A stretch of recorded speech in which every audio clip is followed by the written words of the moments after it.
Olá, você que é do primeiro ano do ensino médio do Colégio Nossa Senhora Perpétua do Socorro, Unidade São Miguel. Nós estamos seguindo com nossas aulas à distância, em isolamento social por causa dessa crise sanitária que a gente está vivendo, né?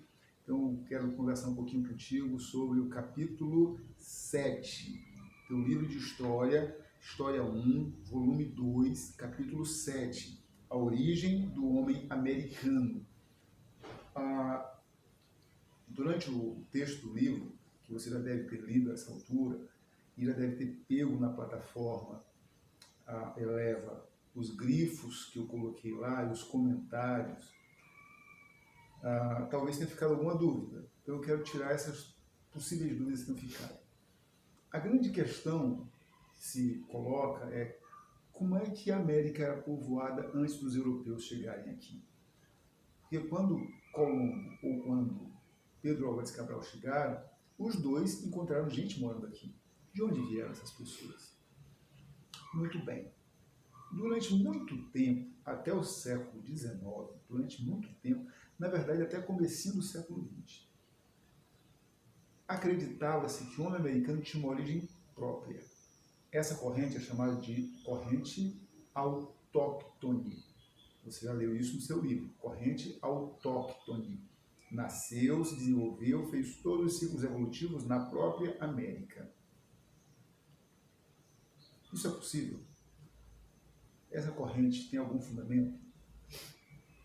Acreditavam os cientistas da época que espécies de primatas semelhantes aos que deram origem aos humanos lá da Europa teriam ficado quando a América se separou da África, na Pangeia, no processo de separação da Pangeia, e aí acabou completando o ciclo de evolução aqui na América.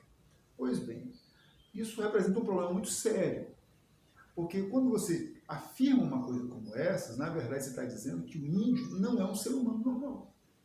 É uma outra espécie de ser humano, é um outro tipo biológico, é uma outra ordem biológica que passou por uma outra ordem evolutiva.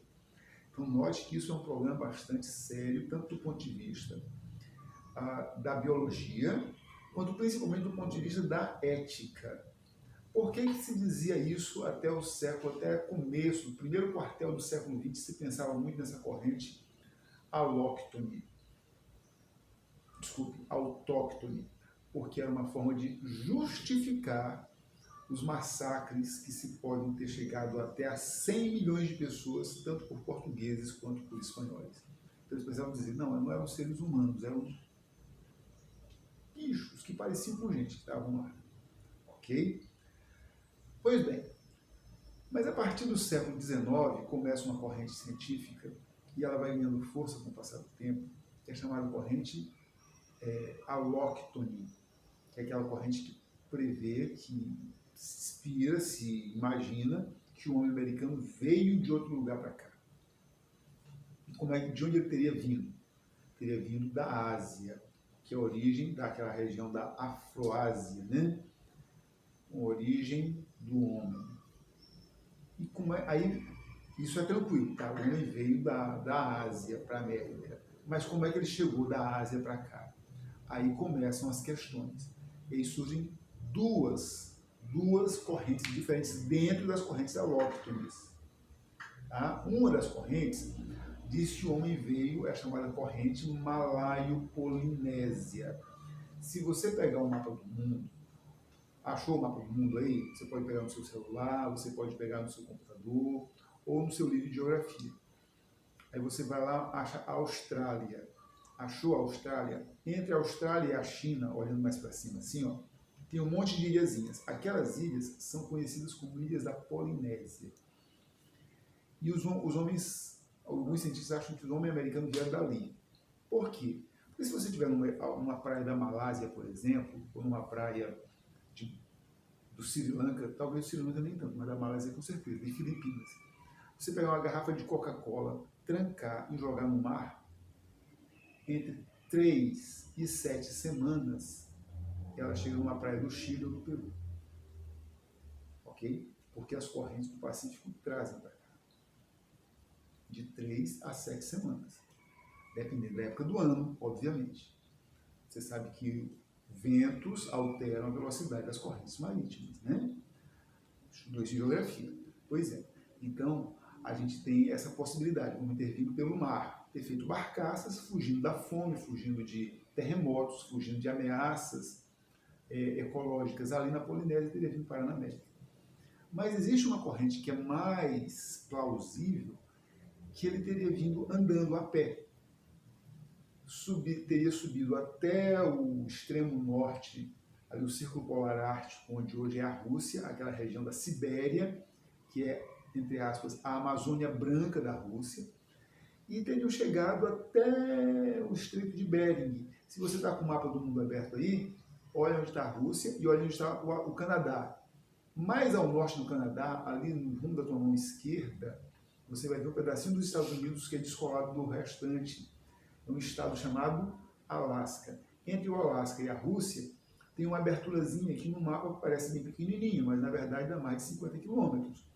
É o chamado Estreito de Bering. Esse Estreito de Bering, ou de Bering, como alguns preferem, é coberto de águas. Mas, durante o inverno, aquilo fica congelado. Fica mais de 20 metros de gelo formado ali. Então dá para passar a pé tranquilo. Até de caminhão se passa hoje em dia. Ok? Mas existe ainda uma outra possibilidade. É que o homem tenha passado uma época em que os mares estavam de nível mais baixo e que, portanto, aquela passagem era seca. Então, existem várias correntes. De que forma o homem veio parar na América? A gente não sabe. Ninguém tem certeza. Não existe nenhuma certeza sobre isso.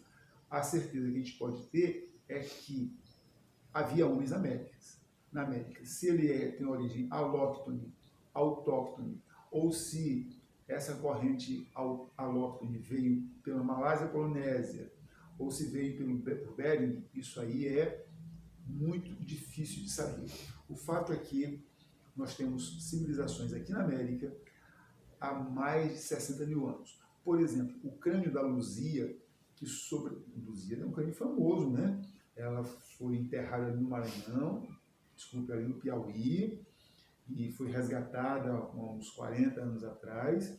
Sobreviveu, acredite, ela sobreviveu ao incêndio do Museu Nacional do Rio de Janeiro e está aí como a maior relíquia arqueológica do Brasil. Aquele crânio, estima-se que ele tenha 60 mil anos. Ora, se há 60 mil anos estavam no Brasil, há quantos mil anos eles teriam passado pelo Estreito de Bering, lá entre o Canadá, entre os Estados Unidos e a União Soviética e a Rússia? Então a gente pode estimar que a América possa ter sido iniciado o seu povoamento entre 70 e 100 mil anos antes de Cristo. Ok? Há bastante tempo já tinha gente por aqui.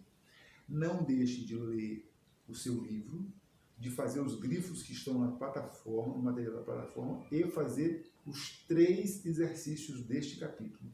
Você tem 3 exercícios lá, faça todos. Parabéns, bons estudos.